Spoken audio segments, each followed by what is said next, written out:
This story is 100% fiction. All elements are imaginary. Coincidences with reality are accidental. But 18. Entertainment only. The metallic taste in her mouth was the first thing Sissy Moretti registered when she woke up. The second was the wrong ceiling. This wasn't the water-stained beige ceiling of her rented Brooklyn apartment. This ceiling soared 15 feet high, adorned with Renaissance frescoes, illuminated by a crystal chandelier that probably cost more than 3 years of her salary as an interior designer. Where the hell? She tried to sit up and sharp pain lanced through her abdomen. Memory returned in disconnected flashes. The ultra-modern clinic in Manhattan, the 50-page confidentiality agreement, the white-coated doctor explaining the embryo transfer procedure, the light sedation, and then nothing. Cece looked around, heart racing. The room was obscenely luxurious. Authentic 18th century furniture she recognized from museum catalogs, emerald velvet curtains, Italian marble floors. The walls were decorated with art that looked like it had been stolen from European collections. Her designer instincts screamed one truth: this place belongs to someone dangerous. Normal people didn't have original Caravaggios on their bedroom walls. The door opened with a soft click. A man entered, and Sissy felt the air get sucked from the room. He stood about 6'3", broad shoulders beneath an impeccable black suit that probably cost more than her car.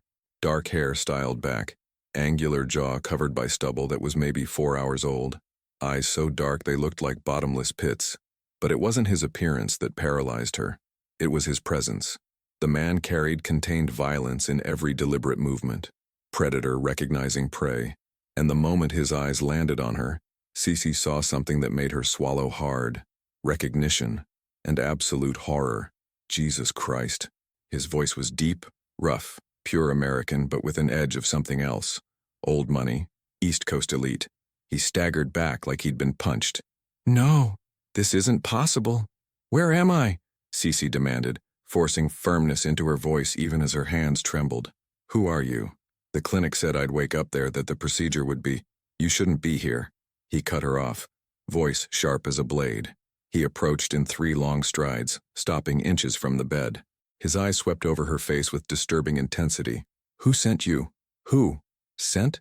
Cece recoiled instinctively against the headboard. "Nobody sent me. I signed a surrogacy contract. Dr. Winters said it would be anonymous, that I'd receive $500,000 after." "Anonymous." He released a humorless laugh. "Dr. Winters works for me, and she never should have shown you." He stopped abruptly, jaw clenching hard enough for Sissy to hear teeth grinding. "Shown me what?" She sat up, completely ignoring the pain. 4 months after catching her boyfriend in bed with her twin sister, Cece had developed a well-calibrated radar for lies. The contract said the biological parents wanted total privacy, that I would never. "There are no parents." His voice dropped dangerously low. "There's only me, and you." He extended his hand, fingers visibly trembling before touching her face with a gentleness that contrasted brutally with the violence in his eyes. Cece froze.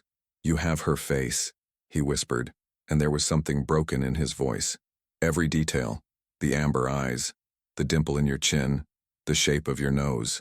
How is this possible? Remove your hand." Cece articulated each word slowly, maintaining eye contact. "Now." To her surprise, he obeyed immediately, stepping back 2 paces. "I'm sorry." The word sounded strange coming from him, like he wasn't used to saying it. "I didn't mean to. You just look exactly like who?" Cece crossed her arms, forcing her brain to work despite the panic. "Who do I look like?" "My wife." He turned abruptly, hands closing into fists. "Katie. She died 3 years ago, and you're identical." Cece's stomach dropped. "Identical how? Similar or twin?" He stared at her again, and now there was something calculating in his gaze. Measuring, evaluating. "You must be twins. There's no other explanation for this." He didn't finish the sentence. Cece felt the world tilt. Twin. She had a twin sister, Camilla, the witch who stole her boyfriend. But that wasn't who this man was talking about. "I was adopted," she heard her own voice say, distant. "At 3 months old. Never knew my biological mother. The records were sealed. I tried to open them when I turned 18, but Katie was adopted too." He sat in the armchair beside the bed, elbows on knees, head in his hands.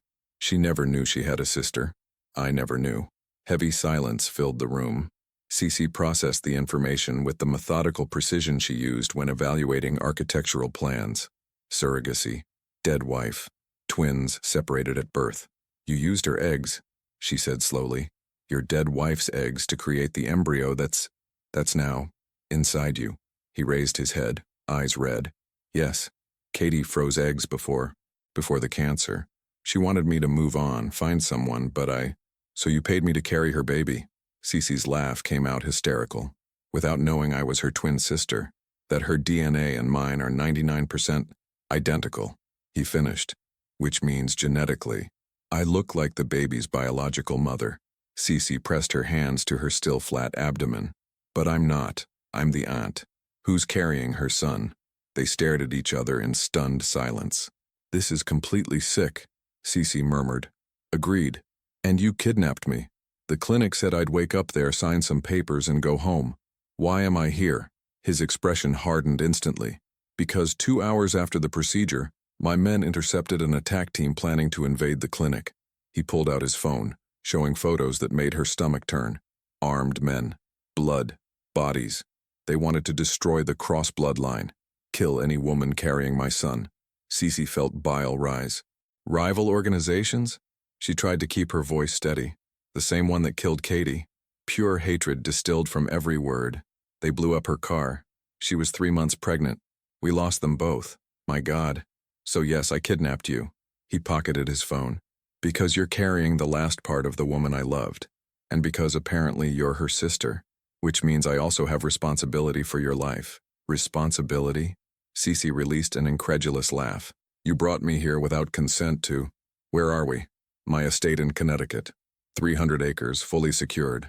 Military-grade security. Impossible to breach without me knowing. You imprisoned me. I protected you. Without asking. Would you rather be dead? He stood abruptly. Because that's what would have happened if you stayed at the clinic. They would have found you. Cut you open. Ripped out the embryo and... Stop. Cece covered her ears. Stop, stop, stop. He fell silent immediately, but tension vibrated in the air like electricity. Cece took 3 deep breaths, forcing the panic down. She observed the man before her with a designer's eyes. Read the details. The thin scar above his left eyebrow. Knuckles slightly deformed from hitting too many people. The way he always positioned himself between her and the door. Controlling. Protective. Dangerous. What's your name? She asked. Damien Cross. The Damien Cross? From the crime family that controls half the ports on the East Coast? A muscle jumped in his jaw. I see you read the papers. I design luxury interiors, Mr. Cross. Half my clients are criminals trying to look legitimate. She tilted her head. I recognize when someone's compensating with stolen art and Italian marble. To her complete surprise, he cracked half a smile. Smart. And pregnant with your son? Supposedly. Cece touched her abdomen again. Still can't believe it worked. The success rate on the first try is 30%. He also looked at her belly, expression unreadable. But Katie was always, lucky isn't the right word, determined. If she wanted something, it happened. And now I'm carrying that something. Yes. Another silence. Cece could hear her own heartbeat. How long do you plan to keep me here? 9 months. 9? She choked. You're completely insane. I have a life. Work. Clients waiting for projects. You can't just... Already transferred $250,000 to your account. He cut her off. And your clients received emails from your assistant saying you needed to take an unexpected trip for an international project. 6 months in Europe. Cece opened and closed her mouth 3 times. I don't have an assistant. You do now. Tatiana is excellent. She also handles security. You invented an assistant and a trip and transferred money. She massaged her temples. This is kidnapping. Literally. You could go to prison. I can't. The statement was simple, factual. Nobody puts me in prison. The arrogance in his voice should irritate her, should terrify her. Instead, Cece found herself evaluating the situation like she would an impossible project. Identify constraints, find creative solutions, adapt. She was pregnant with a baby that genetically shared her DNA but biologically wasn't hers. The father was an American mobster who kidnapped her for protection. There were people wanting to kill her, and apparently her biological twin sister, who she never knew existed, had been this man's wife. This is going to make one hell of a therapy story, she murmured. Damien released a rough, genuine laugh. You're different. Different from what? From what I imagined. He studied her with renewed interest. I thought you'd panic, scream, cry. Oh, I'm going to do all that, Cece confirmed. Probably in 10 minutes when the adrenaline wears off. But first I need information. Information? I'm a designer. I work with data. She straightened her shoulders. How long until they figure out where I am? Damien raised an eyebrow, clearly not expecting the question. 2, maybe 3 days if they're very good. A week if they're sloppy. How many men do you have here? 32. Rotating team. Plan B if they breach? Underground bunker. Secret tunnel that exits 2 miles out. Helicopter on standby. Sissy nodded, processing. And the baby? You want to keep him after?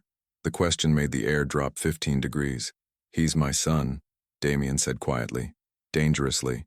Of course I'm keeping him. And I get the 500,000 and leave your life. Yes.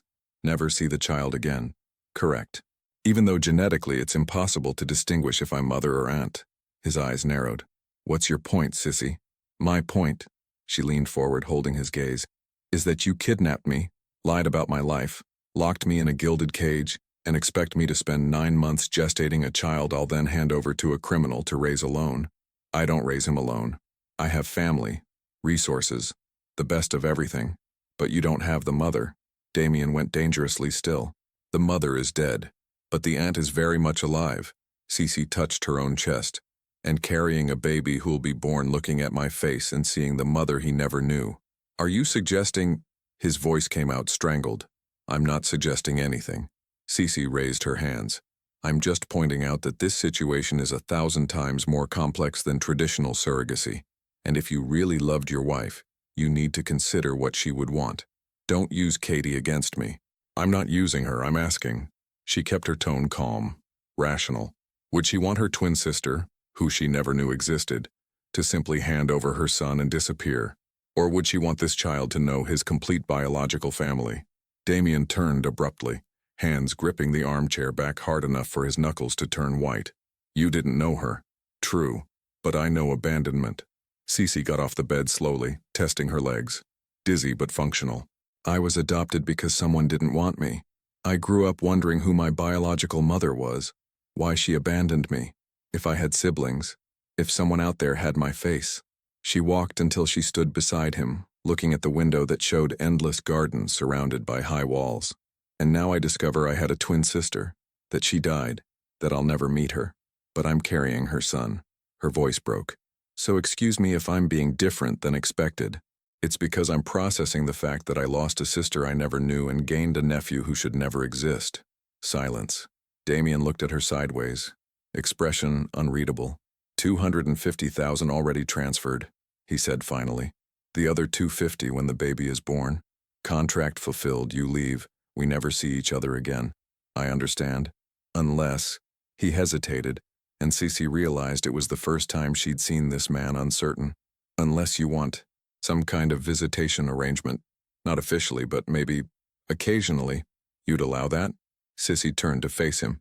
You'd let the surrogate see the child? You're not just a surrogate. The admission seemed painful. You're her sister, family, and Katie valued family above everything. Something tightened in Sissy's chest. Then why don't we talk about this when I'm not under active kidnapping? One corner of his mouth lifted. Fair. And maybe, she continued carefully, you could give me a tour of this gilded cage, since I'll be spending the next 9 months here. 7 months and 3 weeks, he corrected automatically. Oh, pardon me. 7 months and 3 weeks. Damien studied her for a long moment, then extended his hand. Temporary truce? Cece looked at the hand, at his face, at the hand again. Temporary truce, she agreed, shaking it. His hand was rough, calloused, surprisingly warm, and when his fingers closed around hers, Cece felt something run down her spine. This is going to be complicated, a voice whispered in her head. Very complicated. Damien released her first, stepping back. Food preferences? Allergies? The mundane question after the emotional intensity almost made Cece laugh. Lactose intolerant.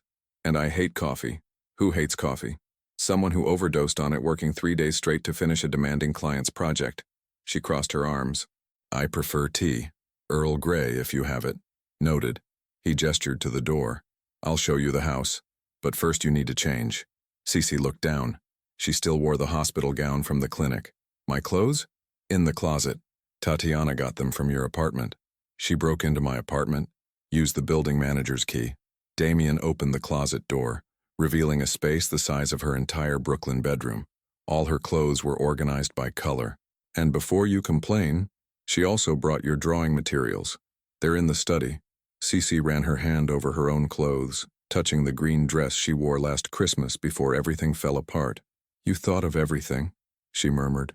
I always do. He leaned against the doorframe. It's how I stay alive. She grabbed jeans and a comfortable shirt, turning to face him.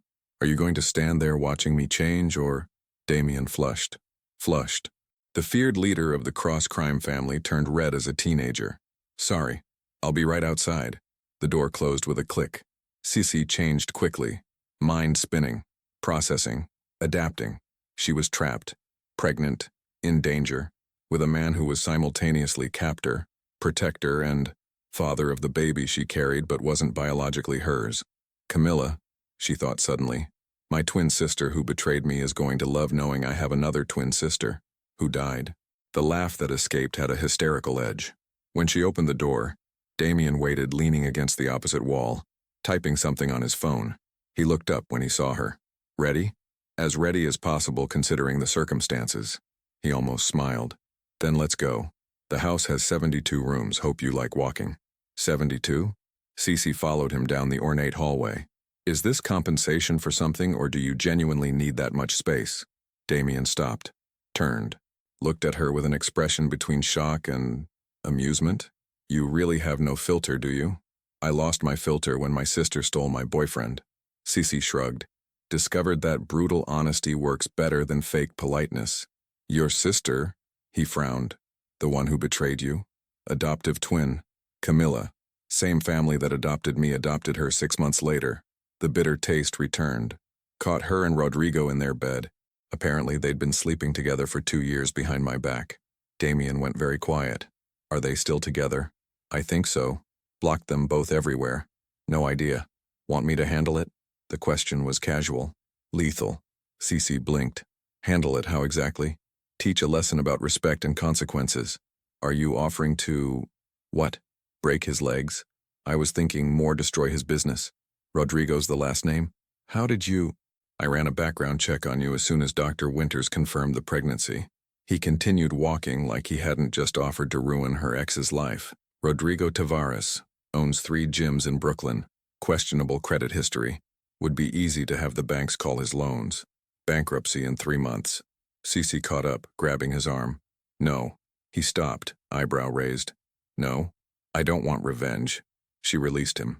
I want them to live with their choices, and I live with mine. Without interference from a megalomaniac mobster. For a long moment, Damien just looked at her. Then he laughed. Genuine. Surprised. Nobody's ever called me a megalomaniac to my face. First time for everything. Katie would have liked you, he said softly. The comment hit like a punch. You don't need to… Cece started. I do. Damien held her gaze. I need to say it. Because if we're going to do this, coexist for 7 months and 3 weeks, you need to know that I don't see you as a substitute for her. You're not Katie. You're Cece. And I'm starting to realize that's good. Good. Different. Good. He rubbed the back of his neck. Katie was sweet, kind, never challenged me.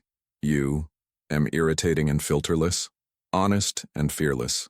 He corrected. It's refreshing. They stared at each other in the hallway, bathed in golden chandelier light. This is going to be really weird, isn't it? Cece murmured. Completely. But we'll try. We don't have a choice. We always have a choice, Damien. His name sounded different in her voice. Softer. More personal. He must have noticed too because something shifted in his expression. Then I choose to try, he said finally.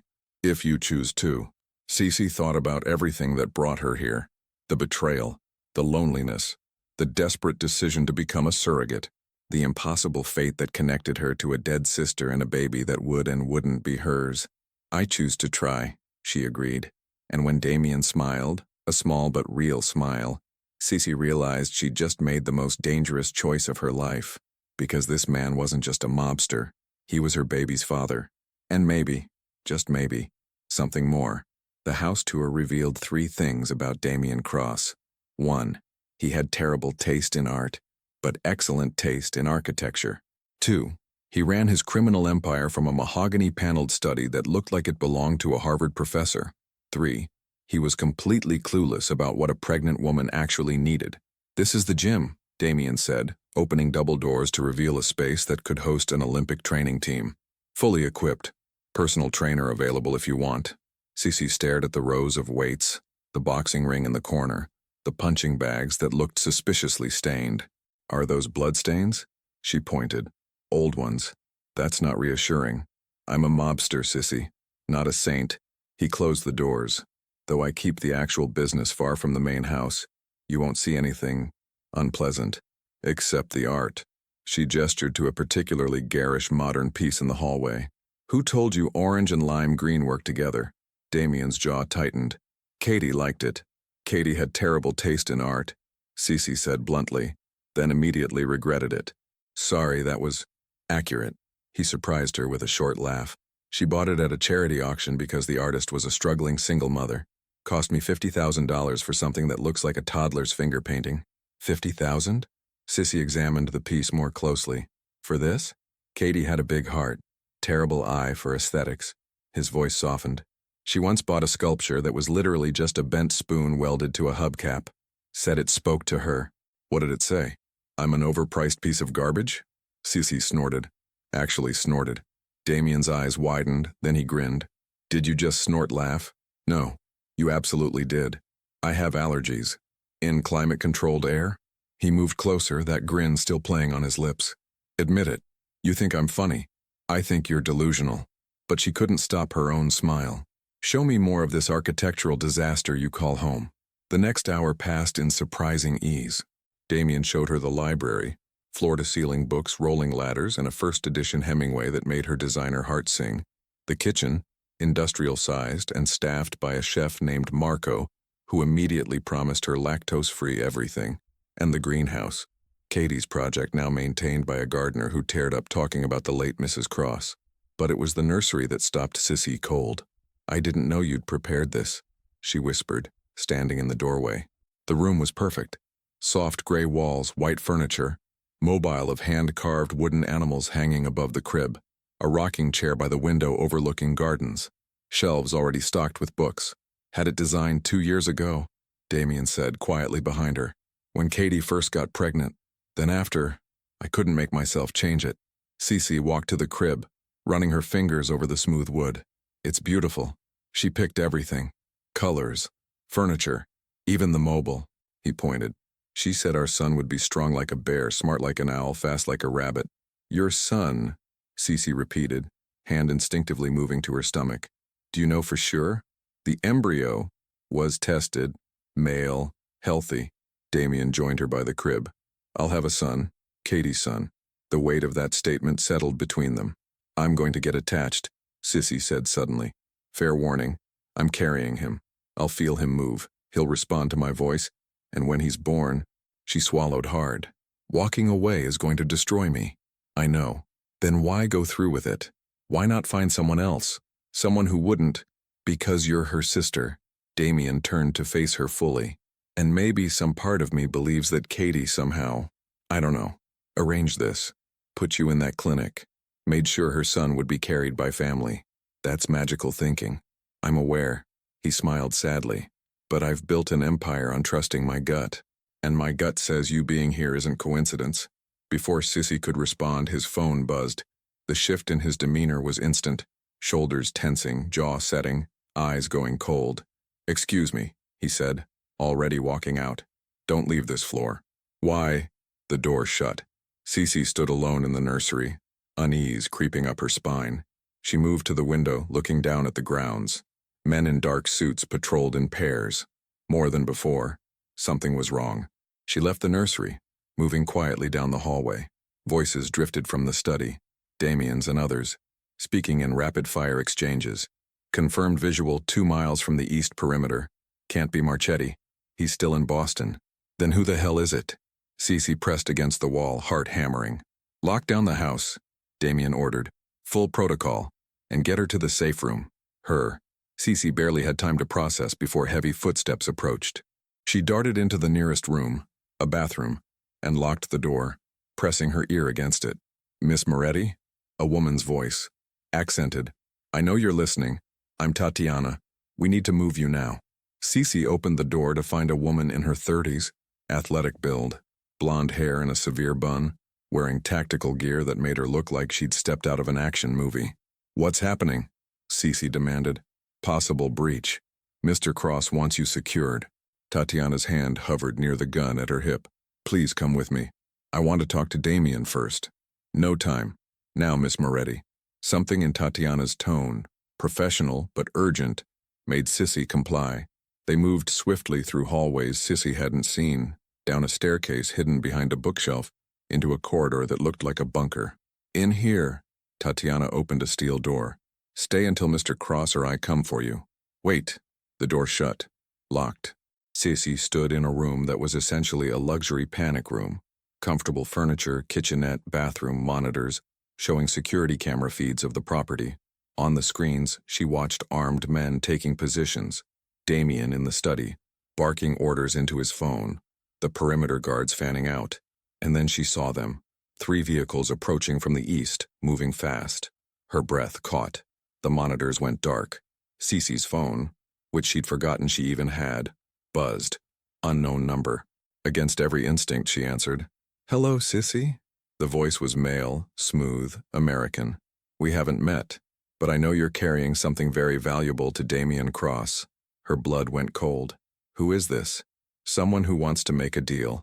You walk out the east entrance in 10 minutes, we drive you to a clinic, remove the embryo safely, and pay you triple what Cross offered. Then you're free. And if I refuse, then we come in and take you. And the removal won't be nearly as comfortable." The voice hardened. 10 minutes, Cece. Choose wisely."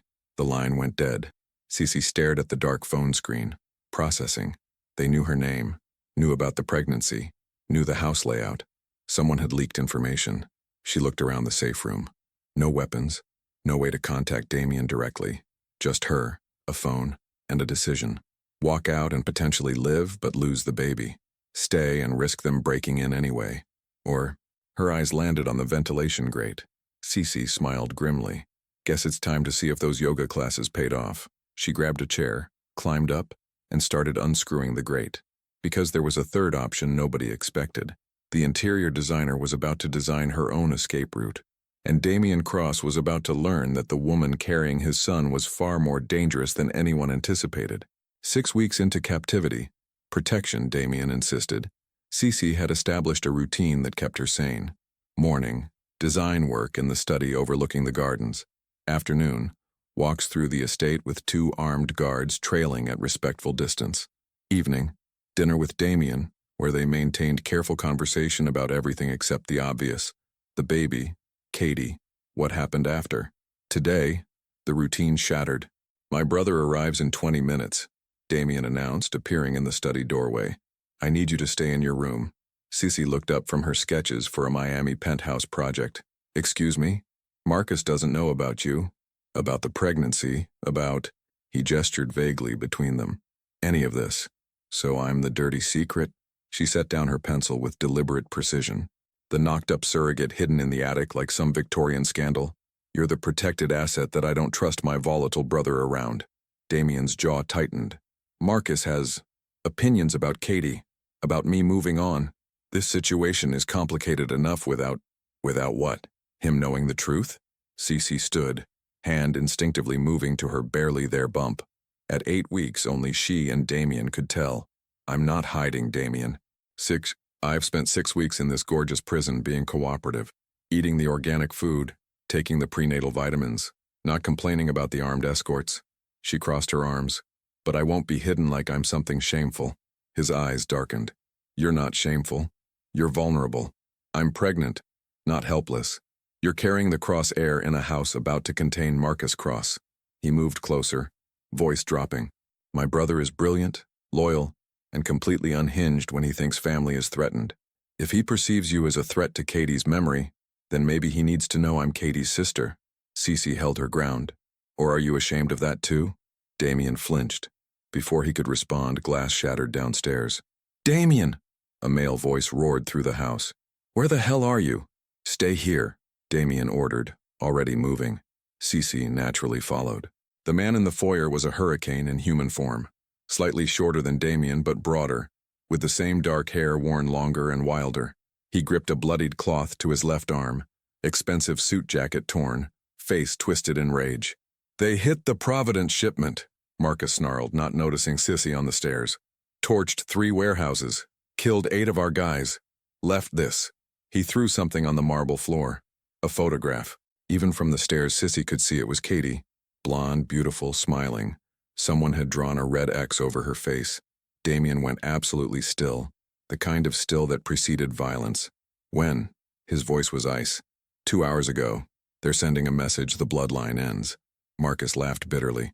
"They really think they can—" He stopped mid-sentence, eyes locking on Sissy. The resemblance hit him like a freight train. His face drained of color. "What the fuck?" Marcus breathed. "Damien, what the fuck is Katie doing on the stairs?" "That's not Katie," Damien said carefully, positioning himself between them. "Bullshit. I'd know my sister-in-law anywhere." Marcus tried to move forward. Damien blocked him. "How? The cancer? The car bomb? We buried her. I was there." "Marcus, did you clone her?" His voice cracked. "Did you lose your goddamn mind and—" "I'm Cece Moretti." She descended 3 more steps, ignoring Damien's warning glare. "Katie's twin sister. We were separated at birth. I didn't know she existed until 6 weeks ago." Silence crashed through the foyer. Marcus stared at her, at Damien, back to her. "Twin," he repeated slowly. "Katie had a twin." "Yes. And you just— what? Showed up?" "I was hired as a surrogate." Cece decided brutal honesty was the only path forward. "Damien used Katie's frozen eggs. I'm carrying his son, her son. Genetically, I'm the aunt, but biologically, I'm the vessel." Marcus sat down heavily on the bottom stair. "You got Katie's twin sister pregnant with Katie's baby." "Yes," Damien confirmed. "That's the most fucked up thing you've ever done." Marcus looked at his brother with something between awe and horror. "And I've watched you do some seriously fucked up things." "Agreed," Cece said. Both men looked at her. "What?" She shrugged. "It's objectively insane. But here we are." Marcus started laughing. Deep, almost hysterical laughter that echoed off marble. "Oh, Katie would have loved this," he gasped between laughs. "She always said you needed someone who called you on your control freak bullshit, Damien, and you went and found her genetic duplicate." "I'm not Katie," Sissy corrected sharply. "No." Marcus wiped his eyes, studying her with sudden intensity. "Katie never would have descended those stairs in the middle of a family crisis. She'd have hidden like Damien told her to." "I don't hide." "Yeah." His grin was wolfish. "I'm starting to see that." Damien's phone buzzed. He glanced at it and every muscle tensed. "We have movement on the north perimeter. 2 vehicles. Unknown." Marcus was on his feet instantly, hand moving to the gun at his hip. "The study," Damien ordered Cece. "Reinforced walls, panic button under the desk. Basement bunker," she corrected. "You showed me week 3. Titanium door, independent air supply, tunnel to the garage." He blinked. "You were paying attention." "I'm always paying attention." She was already moving toward the basement access behind the kitchen. "It's how I stay alive." His own words thrown back. The faintest smile crossed his face even as gunfire erupted outside. The bunker was sterile, cold, and surprisingly spacious. Sissy counted 8 security monitors showing different angles of the estate. On screen 3, she watched Damien's men engage 4 attackers at the main gate. On screen 7, Marcus took down 2 more trying to scale the east wall. On screen 2, a figure moved through the gardens toward the house, toward the now empty study where she should have been. "Damien," she spoke into the comm system he'd shown her. "Garden approached screen 2, he's heading for the study." Damien's voice crackled back. "You're supposed to stay quiet in there. And he's supposed to not bypass your entire security perimeter, but here we are." She watched the figure produce bolt cutters. "He's coming through the window in 30 seconds. Marcus, on it." Marcus's voice cut in. Screen 2 showed Marcus appearing like a ghost behind the intruder. The fight was brief, brutal, and ended with the attacker unconscious in the rose bushes. "Clear," Marcus reported. "But Damien? This one's wearing Vittorio family colors." Silence on the comm. "The Vittorios hit Katie," Cece said quietly, remembering Damien's explanation from week 1. "Yeah." Damien's voice was granite. "They did." She watched on the monitors as he walked toward the rose bushes, watched Marcus try to stop him, watched Damien shake him off and crouch beside the unconscious man. Even without audio, she could read the threat in every line of Damien's body. 3 minutes later, the all-clear sounded. Cece emerged from the bunker to find Damien in the kitchen, washing blood off his hands. His blood or someone else's, she couldn't tell. "You okay?" she asked. "Fine." Liar. He looked at her in the reflection of the window over the sink. "You were supposed to stay in the bunker until I came for you. You were taking too long. 5 minutes. 5 minutes where I didn't know if you were alive or dead." She leaned against the counter. "The monitors don't show audio. I couldn't hear if something went wrong." Something shifted in his expression. "You were worried. Don't let it go to your head." But her hand trembled slightly as she poured water. "Did you get information from him?" "Enough." He dried his hands methodically. "The Vittorios know about the pregnancy. Not about you specifically, just that there's a surrogate carrying the crosshair." "How?" "Leak somewhere in the medical chain. We're investigating." He turned to face her fully. "They'll try again. I know. I can move you. Safe house in Montana. Off-grid. Completely isolated." "No. Sissy, I'm not running." She set down the glass. "I'm 8 weeks pregnant with your son, Katie's son. The nephew I'll never stop being genetically connected to even after I hand him over. The Vittorios want to end the cross-bloodline. Fine. But they'll have to go through me first." Damien stared at her like she'd grown a second head. Marcus, appearing in the doorway, still holding his bloody arm, whistled low. "Okay, I take it back. You're not like Katie." He grinned, despite the pain. "You're better." "Marcus," Damien warned. "What?" "It's true." Marcus moved to the sink, running water over the gash.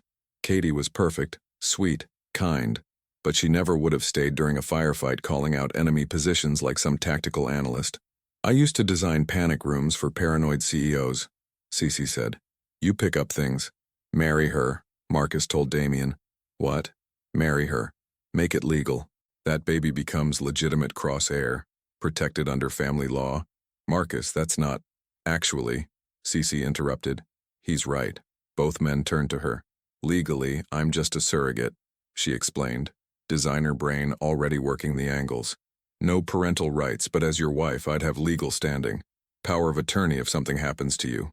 Protection under the family structure." She met Damien's eyes. "It's not about romance. It's about paperwork and survival." "You'd do that?" Damien asked quietly. "Marry someone you barely know?" "I'm carrying someone's baby I barely know." She shrugged. "At least marriage comes with health insurance." Marcus laughed so hard he reopened his wound. The wedding happened 72 hours later in the estate's library, officiated by a judge who owed Damien 3 favors and didn't ask questions. Cece wore a simple cream dress that Tatiana produced from somewhere. Damien wore the same black suit he'd worn when they met. Marcus served as witness, arm in a sling, grinning like this was the best entertainment he'd had in years. "Do you, Damien Cross, take this woman?" "Yes," Damien interrupted. The judge blinked. "I haven't finished." "Don't care, yes." Sissy bit back a smile. For a man who'd spent 6 weeks being meticulously careful around her, he seemed awfully impatient now. "And do you, Sicci Moretti, take this man?" "Yes." She figured if they were doing this, might as well commit. "Before you ask, yes to everything. Let's move this along." The judge looked vaguely offended but continued. 3 minutes later, they were married. Damien slid a ring onto her finger, white gold with a single diamond that was simultaneously elegant and probably cost more than her car. "Katie's?" she asked quietly.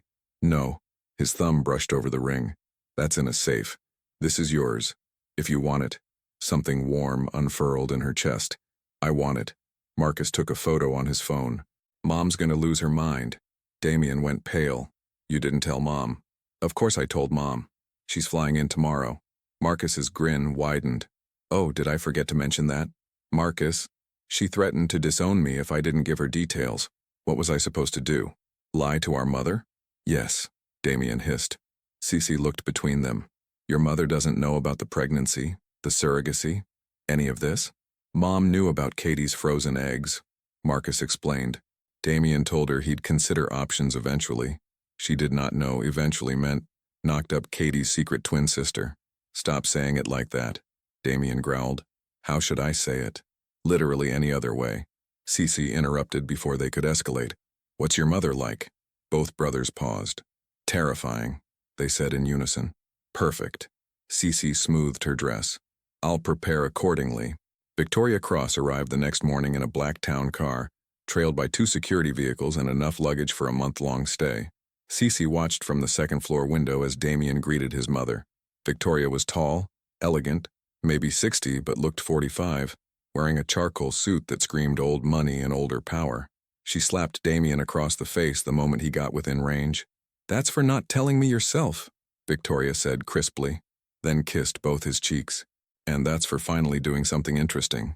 Cece decided she liked Victoria already. 20 minutes later, they faced each other across the sitting room. Victoria studied Cece with eyes exactly like Damien's. Dark, assessing, missing nothing. "You look exactly like Katie," Victoria said finally. "I know. Does it bother you? Being compared constantly? Does it bother you?" Cece countered. "Having your dead daughter-in-law's twin show up pregnant with your grandson?" Victoria's lips twitched. "Marcus said you had spine. He undersold it. Marcus talks too much." "Agreed." Victoria sipped her tea. "How far along?" 9 weeks. "Morning sickness?" "Manageable." "Cravings?" "Pickles and peanut butter. Separately, not together." "I'm not a monster." Victoria actually smiled. Katie craved ice cream and hot sauce. Damien nearly divorced her. "They weren't married that long," Cece said carefully. 18 months. Engaged for 6 before that. Victoria's expression softened. She was lovely, genuinely kind, but also fragile. The cancer, then the pregnancy, then... She didn't finish. "I'm sorry for your loss." "Are you?" Victoria's gaze sharpened. "Or are you sorry you never knew you had a sister?" Cece considered lying. Dismissed it. "Both. Mostly the second." She set down her cup. "I grew up wondering if I had siblings. Turns out I had a twin who died before we could meet. So yes, Mrs. Cross, I'm furious and heartbroken about something I can't change." "Victoria," Damien's mother corrected, "and you'll call me that, or Mom if you're feeling brave. None of this Mrs. Cross nonsense. You married my son. For legal protection. Still counts." Victoria leaned forward. "Cards on the table, Sissy. I loved Katie. But Katie's gone. This baby, my grandson, needs a mother who's alive, present, and strong enough to survive this family. Are you that woman?" The question hung in the air. "I don't know," Cece admitted. "I agreed to be a surrogate, hand over the baby and leave. But then I met Damien, learned about Katie, discovered I'm genetically this child's mother even though I'm not." She pressed her hands to her stomach. "I don't know what I am anymore." "Human," Victoria said simply. Confused. "Trying your best in an impossible situation." She stood, moving to sit beside Cece. "Katie would have wanted you in this child's life. She valued family above everything, and you are family, whether you planned to be or not." Tears burned behind Cece's eyes. "I don't want to replace her. You couldn't if you tried. She's irreplaceable." Victoria took Cece's hand. "But you're not a replacement. You're something new, something Katie would have celebrated if she'd known you existed." The door opened. Damien entered, saw them holding hands, and froze. "Should I leave?" "No," Victoria said. "Sit down. We need to discuss security."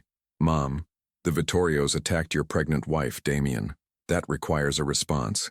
Victoria's voice went cold. "A permanent one." Cece watched Damien's expression shudder. "We're handling it. By hiding her here. That's defense, not offense." Victoria released Cece's hand.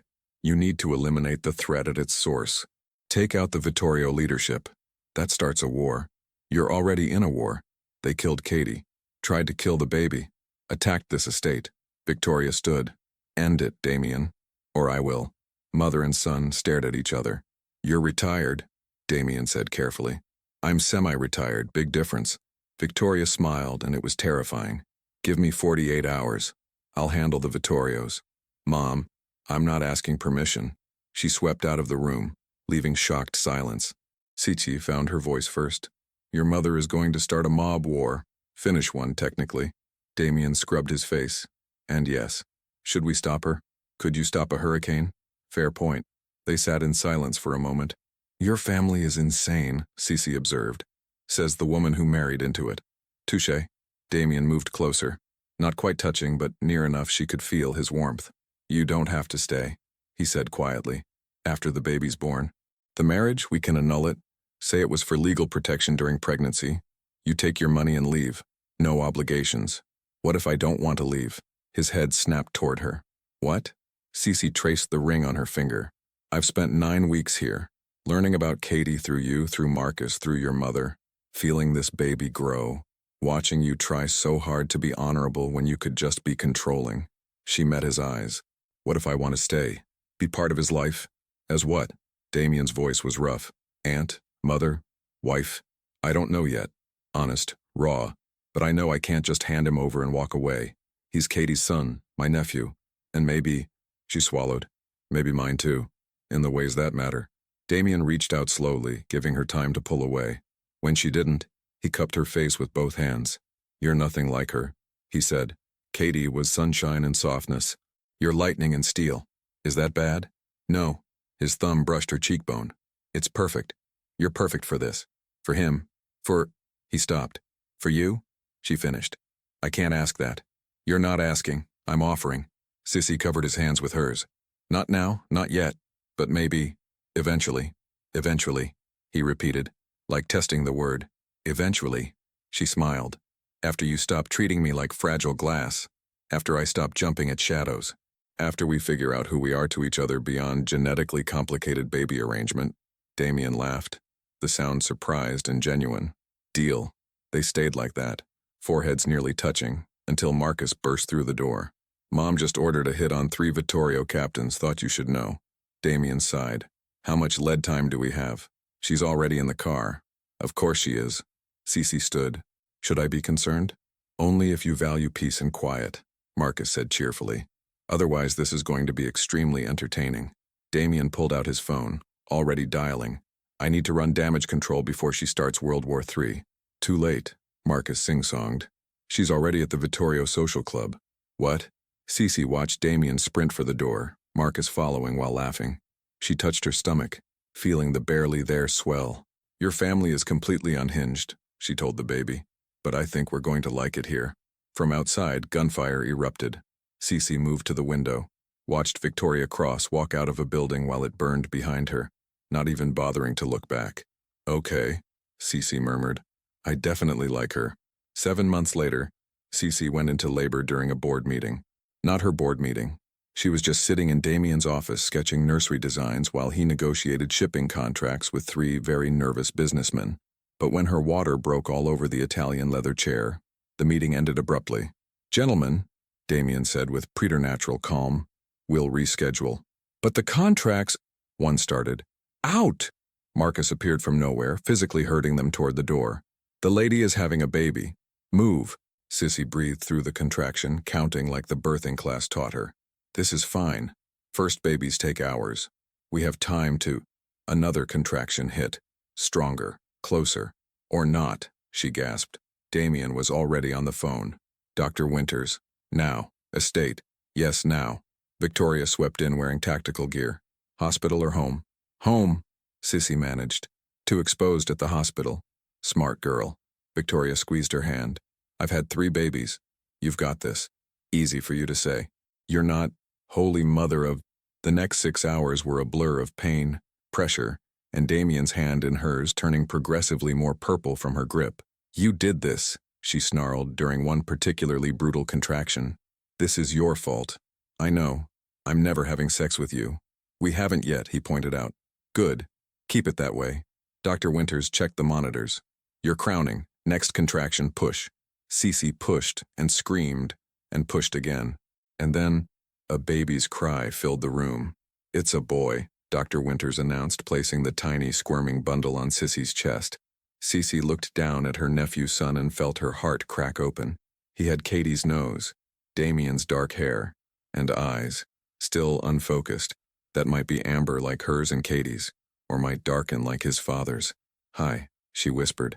I'm his mother, Damien finished, voice wrecked. He touched the baby's tiny hand and miniature fingers wrapped around his thumb. And I'm his father. And I'm his spectacular uncle, Marcus declared from the doorway, phone camera out. Say hi to Grandma. Victoria appeared on FaceTime, tears streaming. He's perfect. The baby. They'd decided on the name weeks ago, but it felt real now. Blinked up at Sissy. Welcome to the world, Logan, she murmured. Logan Michael Cross. Michael. Katie's middle name had been Michelle. Damien kissed Cece's temple. Thank you. For what? The baby was a joint effort. For staying. For choosing us. For being brave enough to be his mother when you could have walked away. Cece looked at her husband, because that's what he was, legally and increasingly emotionally, and smiled. Where else would I go? You're all completely insane. It's perfect. 3 weeks later, Logan was screaming at 3 a.m. Again. Cece stumbled into the nursery to find Damien already there, pacing with their son against his shoulder. He won't settle, Damien said, exhausted. I've tried everything. Give him here. Cece took Logan, and the baby immediately quieted against her chest. He knows my heartbeat. He heard it for 9 months. Damien slumped in the rocking chair. I'm bad at this. You're learning. We both are. You're a natural. I'm faking it. Cece sat beside him. I'm terrified every second that I'll do something wrong. Drop him. Feed him incorrectly, somehow damage him permanently. Join the club. They sat in exhausted silence, Logan's breathing evening out between them. The Vittorios signed the peace treaty, Damien said finally. Victoria's negotiations were effective. By effective, you mean terrifying. Yes, he smiled. They've agreed to recognize Logan as the cross heir. No further attempts on his life or yours. And if they break it, then Mom handles them permanently. Cece believed it. Victoria Cross was a force of nature. So we're safe, she said. Safer, never completely safe in this life. Damien looked at his son. But I'll spend every day making it as safe as possible. We will, Cece corrected. Partners, remember? Partners. Logan made a small sound. Cece looked down to find amber eyes staring up at her. Katie's eyes. Damien breathed. Our eyes. Cece touched Logan's cheek. Mine and hers. He's got both of us in him. Lucky kid. Debatable. He's stuck with your family. Our family, Damien corrected. You married in. Can't escape now. Cece laughed softly. Who says I want to? Damien reached over, threading his fingers through hers. I love you, he said. Simple, direct, true. Cece's breath caught. That's the sleep deprivation talking. It's not. He squeezed her hand. I've loved you since you called me a megalomaniac. Maybe before. Definitely after you stayed during the firefight. Absolutely when you agreed to marry me for paperwork and survival. Damien, you don't have to say it back. I know this started as a transaction, but it's not anymore. Not for me. Cece looked at her husband. Really looked. Saw the exhaustion, the fear, the hope, the love written across every feature. I love you too, she said. Even though you're controlling and overprotective, and your mother is terrifying. She really is. But you're also brave and honorable and you let me be myself. She leaned against his shoulder. Katie chose well, and so did I. They sat like that, parents in the quiet darkness, their son sleeping between them. Thank you, Damien whispered. For what? For giving me a second chance at family, at love, at being the man I want to be.